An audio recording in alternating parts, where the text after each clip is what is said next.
Olá a todos vocês que acompanham o Conversa de Mercado. Prazer enorme receber cada um em mais um programa. E hoje um tema super intrigante e eu tenho certeza que vocês também terão uma surpresa muito positiva, não só o tema, também com o nosso convidado de hoje.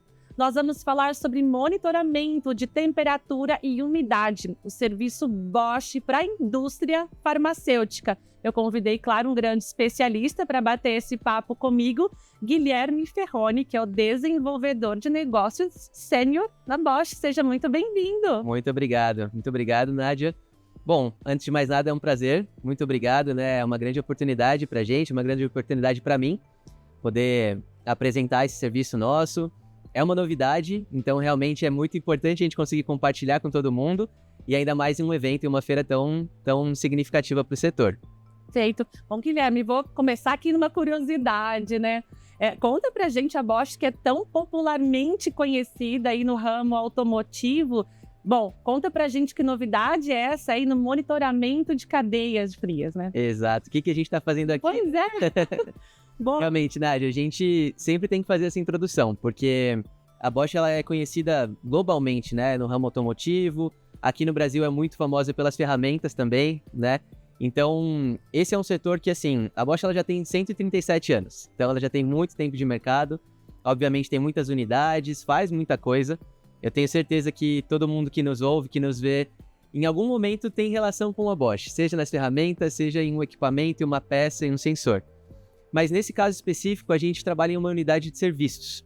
Então, ela é uma unidade que globalmente já tem seus 30 anos. Aqui no Brasil, ela é um pouquinho mais nova, né? Esse ano aqui, 2024, inclusive, a Bosch faz 70 anos no Brasil. Então, é um marco mesmo pra gente. E na nossa unidade de serviços, a gente tem algumas verticais de trabalho. Então, a gente tem sim uma vertical que é relacionada ao ramo automotivo, né? Trabalhamos com assistência veicular, né? Com alguma parte mais voltada ao contato de emergência. Temos também uma vertical voltada a atendimento e customer experience. E a vertical que a gente trabalha com monitoramento. Então, aqui nessa parte de monitoramento, a gente está tratando especificamente esse projeto. Na verdade, não é mais um projeto, é um serviço funcionando, né? Que vai tratar toda a cadeia fria. Então, é um monitoramento que a gente vai falar ainda mais um pouco sobre ele, mas é um serviço muito bacana que a gente está trazendo para o mercado. Guilherme, e seguindo essa linha de raciocínio, né? Como é que é desenvolver um novo negócio dentro da Bosch? É um desafio. É um desafio porque, até por toda essa história da Bosch, né, ela é muito voltada à parte de engenharia. Então, no desenvolvimento, a gente trata tudo muito com etapas, né? Existem ali todos os padrões de qualidade a serem seguidos. É realmente todo um processo, né? Então, se eu falo de um novo negócio, eu falo, por exemplo, de um framework de inovação que a Bosch tem, e aí, de novo, globalmente, né? Então, a gente tem etapas desde uma pesquisa de mercado, se está alinhado com a estratégia da unidade e, obviamente, a construção do produto ou do serviço, que é o nosso caso, né? Então, foram anos aí de desenvolvimento. A gente veio trabalhando aqui no Brasil desde 2018 com esse serviço. Em 2022 foi, inclusive, mais um marco, porque globalmente a gente adquiriu a empresa Elpro, que é uma empresa que já tem muito nome no setor. Então, além de trabalhar nacionalmente, a gente trabalha globalmente com esse serviço de monitoramento que vem sendo muito interessante. Bom, e conta pra gente, então, na tua opinião, quais são aí os principais desafios que tem enfrentado aí o mercado farmacêutico, tanto nacional quanto global? Olha, eu acho que dá para fazer uma longa lista, mas se for falar do principal, acho que eu posso até dizer a ruptura, tá? Se a gente for pensar, é uma cadeia longa, é uma cadeia complexa, né? A cadeia do frio. Então, a gente vai falar de transporte, de armazenagem. A gente vai falar, inclusive, de transporte por outros continentes, né? Então, realmente, essa ruptura é uma situação que todos os elos da cadeia têm que estar conectados, né? A gente, acho que ficou muito famoso, todo mundo ouviu falar, principalmente na época de pandemia de Covid, sobre as dificuldades de vacina que se perdiam, informação que se perdia. Então, realmente, esse contato, essa comunicação é muito importante de ponta a ponta, né? Perfeito. E fala um pouquinho pra gente, né? Quais seriam as diferenças, né, abordagens do nacional para o internacional e quais são as soluções, né, que existem hoje?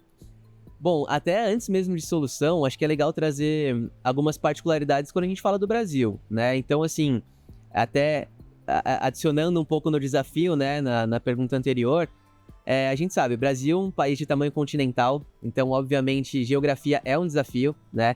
Se eu falo de uma cadeia que demanda transporte, a gente vai falar de transporte rodoviário, aéreo, no Brasil tem até o fluvial, então, assim, esses são muitos dos desafios que o desenvolvimento também, né, os serviços, os produtos, precisam encarar, né? Então, se a gente fala de um produto local, nacional, mesmo se a gente fala de um nacional, a gente tem que entender que é uma amplitude muito grande, né? Então, tem que superar desafios de zonas cinzentas, zonas que não têm cobertura de informação, esse desafio no transporte que eu comentei, né? Então, realmente acompanhar é muito difícil.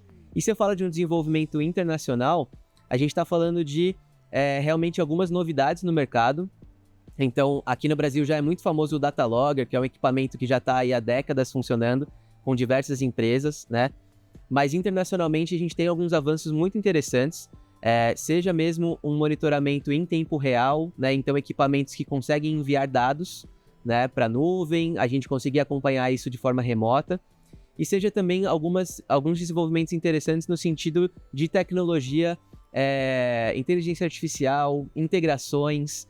Então, realmente é algo que consegue agregar a quem está usando o equipamento ou tem essa necessidade, né? E Vermey, conta um pouco pra gente, de uma forma bem abrangente, como é que funciona a cadeia de frio? Legal, Nádia. Bom, de novo, né, bem complexo, mas assim, tentando ser bem abrangente, a gente vai falar desde um desenvolvimento. Então, assim, a gente vai falar de pesquisa, a gente vai falar de testes, até na concepção de um novo produto, né? Então, todos esses medicamentos, vacinas, todos os termolábeis, que são esses produtos sensíveis, né? A gente vai falar dessa parte de desenvolvimento para entender a sua eficácia, para entender realmente como que isso vai ser utilizado. Então, ali já vão testes de laboratório, já vão idas e vindas desde a indústria até os locais de teste, né? Até, obviamente, essa indústria conseguir de fato produzir e começar o transporte, o envio, né? Vão passar por vários responsáveis, né? Seja naquele país, seja para outros países, sejam transportadoras. Então, realmente tem muita gente envolvida, tem a sua complexidade. E, claro, a gente está falando do produto, mas ele vai ser armazenado de alguma maneira. Então, a gente também fala de outros equipamentos e outras formas de armazenar, que a gente vai falar de embalagem, do próprio sensor que eu comentei e outras coisas que envolvem aí essa cadeia, né? Que é bastante interessante. Perfeito. Guilherme, eu quero explorar um pouquinho mais a questão regulatória, que a gente sabe que é sempre uma questão muito sensível, né? Sim. E queria ouvir de você, né? Quais são aí os principais requisitos, seja regulatórios ou normativos, né? Que influencia não só no monitoramento, mas também na gestão da cadeia de frio, né? Olhando bem aqui para o mercado farmacêutico. Legal, Nádia. Bom, falando especificamente do Brasil, a gente já vem ouvindo falar há alguns anos das RDCs 430 e 653, né? Então, estou falando de regulamentação técnica, estou falando de Anvisa. Então, claro que a gente pensa aqui em ter muito cuidado com essa complexa cadeia que eu comentei, né? Essa regulamentação, ela se inicia falando muito sobre as boas práticas de transporte, de armazenagem e distribuição, mas a gente vai evoluindo, né? Como eu comentei, desde 2020, a gente passou por pandemia, a gente passou por adequações, obviamente, todos esses elos da cadeia que eu comentei precisam se adequar. Então agora, desde março, a gente vem falando aí do compromisso com a RDC 653, essa que fala sobre armazenagem, transporte, distribuição e até mesmo como tudo isso está sendo gerido, né? A gente vai falar sobre equipamentos calibrados, sobre um sistema validado. Então, tem ali vários pontos, né? Ela é extensa, a gente precisa entender cada ponto, mas acho que o principal é entender que todos são responsáveis, né? A indústria, a transportadora, aqueles que prestam serviço, para que de fato esse produto chegue, né, ao destino final, chegue nos postos de saúde, chegue nas farmácias e todos os lugares que a gente vai consumir, né, no fim das contas, e que ele realmente tenha sua eficiência, que ele foi transportado e armazenado por toda a sua vida, vamos dizer assim, da maneira correta. Ok. Vamos falar um pouco de tecnologia, né? Como é que essa tecnologia está sendo aplicada, né, para melhorar, seja eficiência ou seja segurança da cadeia de frio, e aí, enfim, dispositivos, IoT, enfim, o que tem servido e o que tem ajudado vocês? Muito bom, Nádia. Realmente tem muita coisa, né? Eu comentei desde os data loggers, que já são muito conhecidos, mesmo eles já estando muito tempo no mercado, a gente fala de equipamentos que estão sempre sendo aprimorados, né? Hoje em dia a gente fala de uma conexão Bluetooth, a gente fala de conexão por celular, né?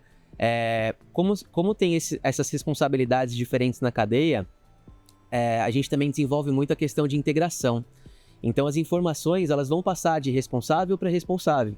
E se a gente fala de algo que tem que fazer um download, passa para alguém, comunica, né? Pode ter mais dificuldade. Então, quando a gente fala de desenvolvimento, tem muito esse ponto da integração. Conseguir que tudo ocorra de forma tranquila, da forma mais simples possível, né? Para que realmente o responsável, o farmacêutico, a pessoa da qualidade, ela consiga ter as informações, conseguir comprovar tudo que foi feito, mas também que não onere tempo, né? Que realmente seja da forma mais tranquila possível. Além de tudo, se eu falo de comunicação, se eu falo de IoT, estou falando de segurança cibernética, então ali também muita coisa tem sido desenvolvida, né? Garantir que as informações estão corretas, que não seja corrompida de nenhuma maneira, né? Então relatórios assinados, com horário, com data, tudo isso é muito importante, né? E até mesmo um ponto que a Bosch vem desenvolvendo, com essa conexão que eu comento, né, de atendimento, de outras áreas que a gente faz, é uma central de monitoramento. Então, se eu falo de equipamentos monitorando, se eu falo de um espaço sendo monitorado ou um transporte, nesse nosso caso existe um time que está olhando todas essas informações, garantindo toda a qualidade da informação, né, e do serviço, para que possa ser gerados os alertas e as comunicações sempre em tempo real e sempre da melhor maneira possível. Incrível, perfeito, Guilherme. E agora eu vou um pouquinho explorar questões de meio ambiente, né? Quais são os impactos, né, ambientais dessa cadeia do frio? O que as empresas estão buscando hoje em termos de, soluções sustentáveis nesse contexto? Legal. Olha, Nádia, eu acho que o ponto mais crítico, se for pensar, desculpa, eu não digo nem crítico, mas assim, o que está mais em voga, né? É a questão da economia circular. Então, se eu falo de todos esses equipamentos, obviamente, desde o produto, garantir que ele não vai ser descartado da maneira incorreta, ou que ele não vai, por exemplo, perder a sua validade e eficiência e que precisa ser descartado, que esse, claro, que é o mais crítico. Mas se eu falo da cadeia e dos outros produtos que estão envolvidos, eu falo de um retorno de embalagem, por exemplo, ou eu falo de uma reutilização, né? Mesmo dos equipamentos, por exemplo, se são sensores, se são equipamentos, né, um hardware, ele vai ter sua bateria, então como que isso vai ser descartado? Como que a gente pode continuar utilizando para não precisar usar só uma vez e descartar? Então, quando eu falo de sustentabilidade, é muito esse envolvimento, né, da reutilização, outras aplicações, né? Então, é entender mesmo o ciclo, né? Tudo isso que vai ser utilizado para que ele consiga, até a vida final, né, de todos esses produtos e equipamentos, a gente use da melhor maneira. Bom, a gente sabe que alguns produtos biológicos, vacinas, têm uma grande sensibilidade, né? Quais são os desafios logísticos bem específicos quando se trata, por exemplo, desses produtos? Olha, em desafio logístico, eu acho que vale comentar de novo na cadeia, né, que eu expliquei aqui brevemente, como passa de responsabilidades. A gente vai falar, por exemplo, em uma armazenagem em um container, depois uma movimentação para uma câmara fria, depois uma movimentação para uma caixa térmica. Então, assim, ela pode ter muitas movimentações. Em cada ponto desse, é preciso garantir que a temperatura e a umidade elas estão ali sendo de fato monitoradas e os produtos estejam refrigerados ou na temperatura adequada, né? Então, por exemplo, a gente vai falar de produtos a menos 90 graus, às vezes até menos, né? Então, realmente é muito crítico. E, obviamente, se eu falo desse ramo, né, que a gente comenta, tudo é muito crítico, né? Às vezes eu estou falando de uma questão de vida ou morte. Eu estou falando de entregar um produto que um paciente está esperando, né? Uma cura, uma vacina, algo que a gente tem que garantir, né? Que realmente ele vai ser entregue, ele vai ser aplicado e ele vai funcionar, né? Porque a gente sabe que foi uma longa etapa de desenvolvimento para que isso funcione. Então, a entrega também é muito importante, né?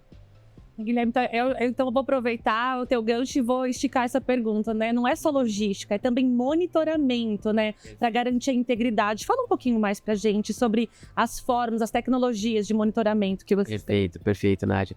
Realmente, né? Então, assim, claro que a gente vai falar do refrigeramento, da refrigeração, desculpa, né? Vai falar que tudo está sendo, de fato, muito bem acompanhado, mas o monitoramento é onde a gente garante como que foi feito, quando não está sendo visível, né? Então eu estou no meio de um transporte, por exemplo. Como que eu sei que isso está de fato refrigerado, né? Então o monitoramento ele vem para isso. Ele vem para comprovar que o produto está sendo de fato armazenado correto, que ele está em uma embalagem, né, vedada, que não foi aberta, que está em um transporte que está refrigerado. Então é todo esse acompanhamento, né?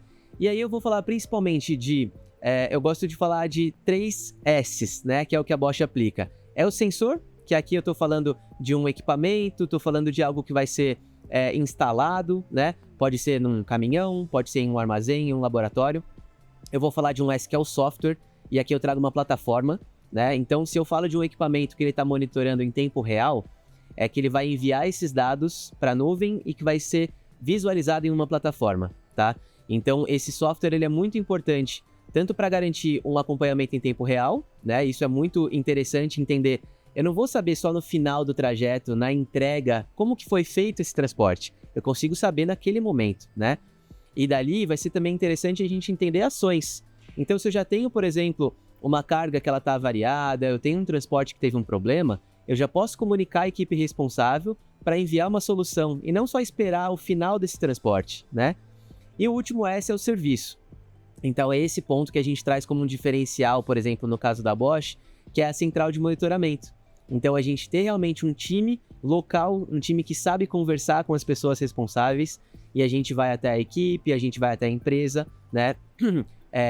Vai enviar os alertas necessários, vai trazer inteligência, né? Informações. Então a gente entende a rota, a gente entende como que isso está sendo transportado, para cada vez mais gerar dados, né? A gente sabe que dados é sempre um comentário, sempre é uma informação importante.